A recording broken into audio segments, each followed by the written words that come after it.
Horror movies are one of the best ways to give yourself a scare, and you have so many options in horror. If you like suspense, It Follows is going to give you that claustrophobic feeling that you're itching for. If body horror is more your cup of soup, then the Hellraiser series is just right for you. If you can't tell what's real and fiction, then watch the Child's Play series around 6 and then think that the Chucky doll is real and then be scared of him and then make your parents upset that you watched the Child's Play series without them knowing. Anyway, with all the ways to get scared in horror, today we're going to be looking at jump scares. Now these are going to be the ones I found scary, and to elaborate on that, jump scares to me are a very cheap way to get scares, and I don't really like them. Because like, watch this. It's cheap, it's easy, it's random, it's just a loud noise, and it's not really that scary. But sometimes when jump scares are done right, they can leave a lasting impression on your memory.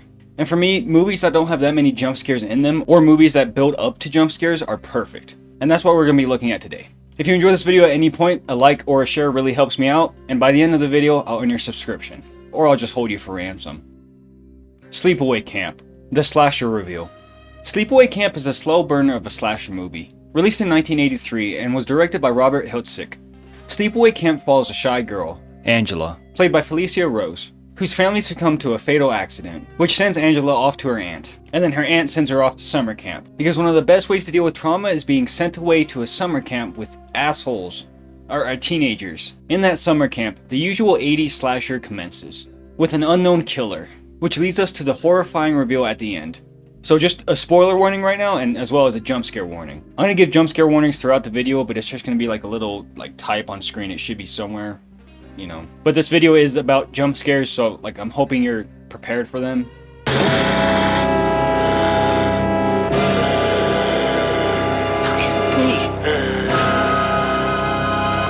One of the most famous slasher reveals in all of cinema. The terrifying face, the loud music, and the camera just staying still on that face. Angela's face was stuck in my head for multiple nights when I was trying to go to bed. It was horrible in such a good way. And while I did reveal who the killer was, I didn't reveal the biggest twist in the movie. So if this jump scare got you interested in the movie, I highly suggest the Sleepaway Camp series. The first movie is vastly different from the other ones, but they're all pretty fun. And a little cool tidbit, Felicia Rose can still make that horrifying face.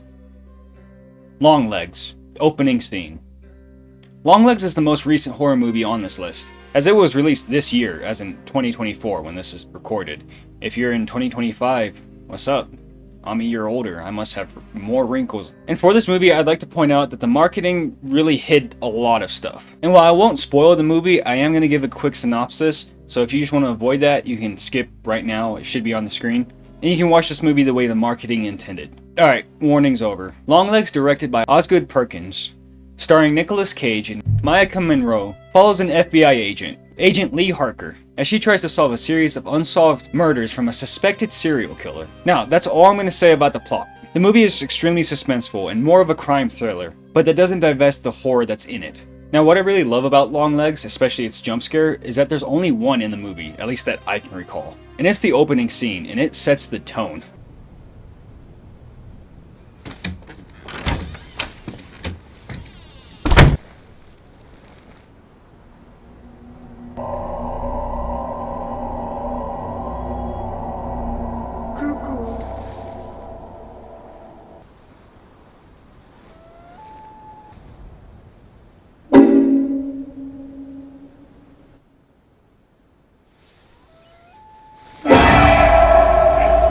There she is, the almost birthday girl. But it seems I wore my long legs today. What happens if Now I had to cut that up a bit for copyright reasons. Nicolas Cage's performance, Cuckoo, cuckoo, cuckoo. Yeah, that's Nicolas Cage, is the definition of uncanny. So close to being a regular human, but just off where it's terrifying. If you know this channel, you know I love that shit. Not just with the looks, but the mannerisms, the voice, his eyes, his look, everything's terrifying about him. Now I have to say, the movie is a very, very slow burn, and I feel like probably some of you are not gonna like it.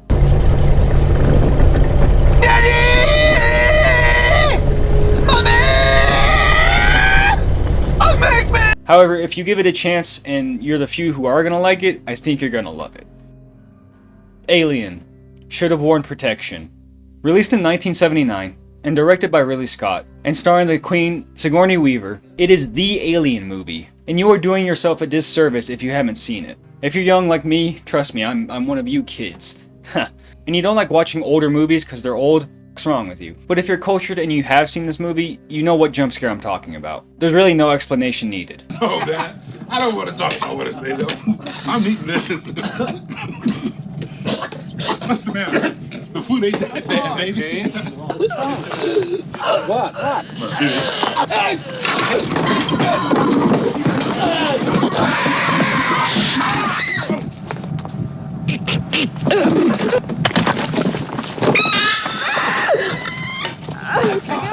Oh, God! Hi, I'm Paul. Child's Play, The Reveal.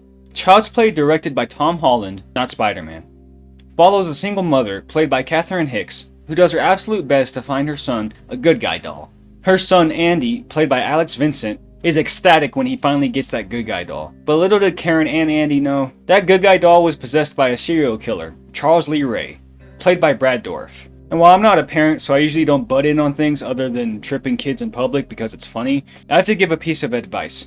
Don't give your child a murderous doll, because bad things will happen. Now, to her credit, in the scene that we're going to see, Karen does threaten the doll, and I think she's actually one of the best mothers in horror of all time. But she's nothing compared to the no batteries, potty mouth, Heidi hoeing asshole.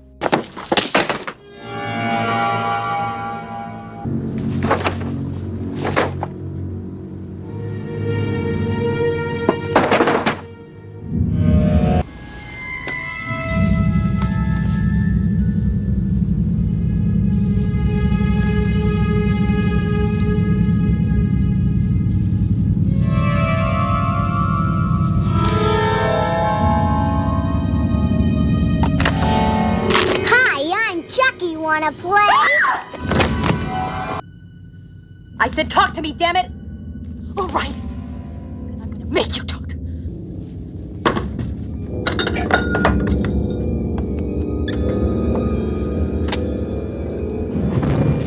I said talk to me, damn it, or else I'm gonna throw you in the fire! You stupid bitch, you filthy slut! Did you fuck with me? So this was the first time we truly saw Chucky being Chucky. We saw brief moments of Chucky, but it was never a full reveal. Some might call that foreplay or teasing. I call it boring. Am I right, fellas? But the reveal of Chucky is perfect. And ever since this scene, whenever I come across a doll, I'll stare at it for an extra second. Just to make sure I don't catch it slipping and, have it call me a bitch. I ain't no bitch, I'm big pimpin'. 7. Sloth. 7, directed by David Fincher, released in 1995, is a crime drama that follows... This video's about horror movies! Well, that's too damn bad. That follows Brad Pitt and Morgan Freeman's characters as a rookie and veteran detective, trying to find a serial killer that uses the 7 deadly sins as his motive. That serial killer, played by Kevin, kinda weird how all of his accusers died young, Spacey. The detectives find multiple bodies left over from the killer, John Doe, which leads us to one of the most infamous jump scares in all of media. And if you are upset that this isn't a horror movie, just, shut up and watch this.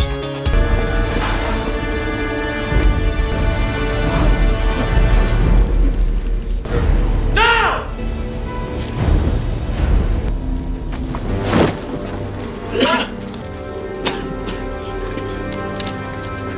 He's laughing at us. You got what you deserve. I'll tell you what!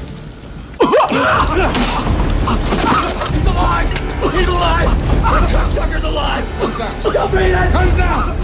Emergency on that ambulance! This is the only jump scare in this crime thriller, not a horror movie. I know I've said that a couple times, but I need to hammer in the point that this jump scare scared so many people.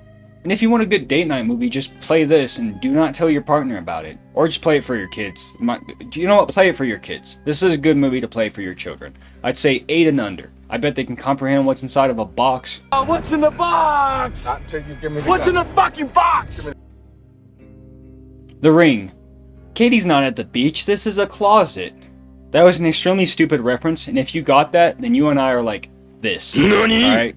You need to subscribe, only I understand you. And if you didn't get that reference, subscribe for more references you won't get.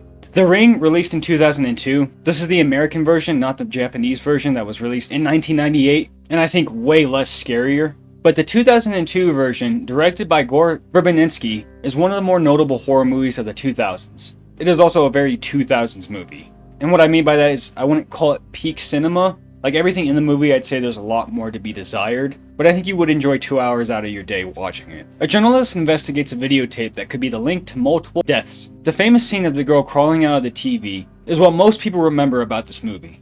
But to me, the quote, "I saw her face," is like my Winter Soldier brainwashing words, because it takes me back to this jump scare. I saw her face. While the 2002 The Ring had roughly 9 jump scares in it, which almost made me not include it in this list because that's more jump scares than any other of these movies, this face stuck with me for years.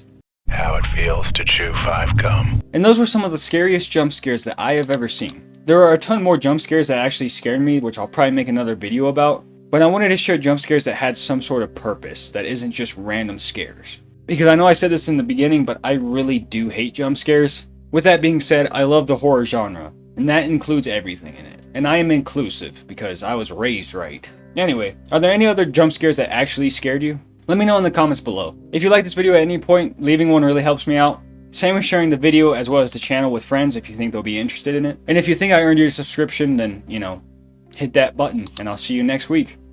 Alright, bye.